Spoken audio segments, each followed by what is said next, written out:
अखिलेश यादव ने और टीएमसी के बड़े नेता अभिषेक बनर्जी ने इलेक्शन कमीशन ऑफ इंडिया के सामने ऐसी मांग रख दी है जिसके बाद पूरा देश उनके सपोर्ट में उतर आया है। दूसरी तरफ बंगाल में आज फिर बीजेपी के कार्यकर्ताओं की तरफ से कैसे हुड़दंग मचाया गया उसके बारे में भी विस्तार से बात करेंगे। वीडियो शुरू करने से पहले एक वाकया मैं आप लोगों के साथ शेयर करने वाला हूं। कल हमारे चैनल के माध्यम से सभी सोशल मीडिया प्लेटफॉर्म्स और यूट्यूब चैनल पर एक वीडियो जारी किया गया था जिसमें मैंने बीजेपी के बंगाल जीतने के बाद में 24 घंटे के भीतर जो बीजेपी के कार्यकर्ताओं के द्वारा बंगाल में किया गया जो घटनाएं घटी, जिसमें टीएमसी के पार्टी ऑफिसेज को तोड़ा गया, टीएमसी के 2 कार्यकर्ताओं को जान से मार दिया गया, उस विषय पर उन वीडियो में मैंने बात की थी जो हमारे सभी प्लेटफॉर्म पर जारी की गई थी। उन वीडियोस के कमेंट सेक्शन में जो है बीजेपी के कार्यकर्ता और बीजेपी के आईटी सेल वाले आकर गाली गलौज करने लगे और मुझे पाकिस्तान जाने के लिए कहने लगे, जैसा कि वे सभी उन एंकर्स को, उन मीडिया पर्सन्स को कहते हैं जो उनके हित में बात नहीं करता, यानी कि गोदी मीडिया के अलावा सबको पाकिस्तान चले जाना चाहिए। तो उन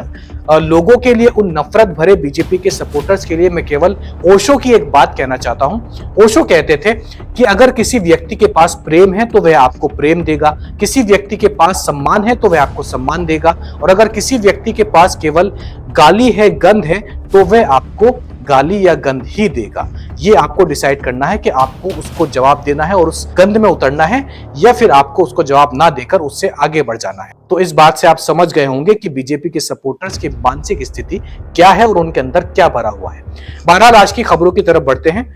इलेक्शन कमीशन ऑफ इंडिया से अखिलेश यादव ने सीधे तौर पर हमारी मांग है, ये जानकारी के साथ साथ मांग है हमारी कि सुप्रीम कोर्ट तत्काल संज्ञान ले और बंगाल की मतगणना की सीसीटीवी पूरे देश के सामने लाइव उपलब्ध कराई जाए।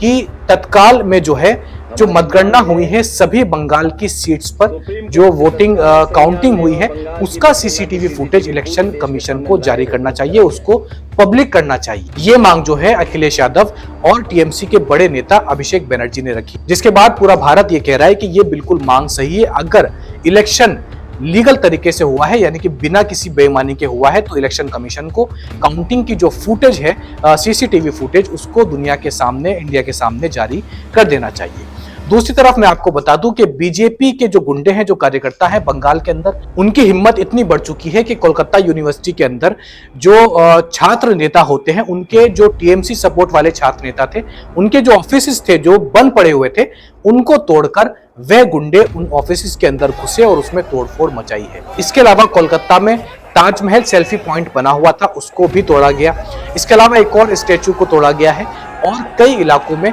जो है मुसलमानों के खासकर जो इलाके हैं वहां पर भी घरों में जाकर तोड़फोड़ की गई है। ताज्जुब की बात यह है कि इन सभी की जो फुटेज है, जो वीडियो है, वो सोशल मीडिया पर काफी ज्यादा वायरल हो रही है, लेकिन इन सभी वीडियो में जो लोग ये तोड़फोड़ कर रहे हैं उन्होंने ना तो अपने चेहरे ढके हैं, ना ही उनको किसी का खौफ है। इसके बावजूद पुलिस की तरफ से या इलेक्शन कमीशन ऑफ इंडिया की तरफ से कोई भी कार्यवाही नहीं की जा रही है। खासकर टीएमसी के जितने भी पार्टी ऑफिसेज हैं, वो चाहे फिर छात्र नेताओं के हों या किसी और नेता के हों, उन सभी को तोड़ा जा रहा है। जहांगीर खान के पार्टी ऑफिस के साथ क्या हुआ इसके बारे में तो आप अच्छे से जानते ही हैं। इसके अलावा 2 टीएमसी के कार्यकर्ताओं को जान से भी मारा गया है बंगाल में, और बंगाल के लोगों का यह कहना है कि पुलिस प्रशासन जो है बंगाल से अपना बोरिया बिस्तर बांधकर कहीं चला गया है। मानो कि बंगाल में कोई भी पुलिस व्यवस्था इस वक्त दिखाई नहीं दे रही है, और जो पुलिस वाले दिखाई दे रहे हैं वे एक तरीके से बीजेपी के कार्यकर्ताओं के तौर पर ही बंगाल में इस वक्त काम कर रहे हैं। तो ये कैसी बदले की भावना है, कितनी नफरत इन लोगों के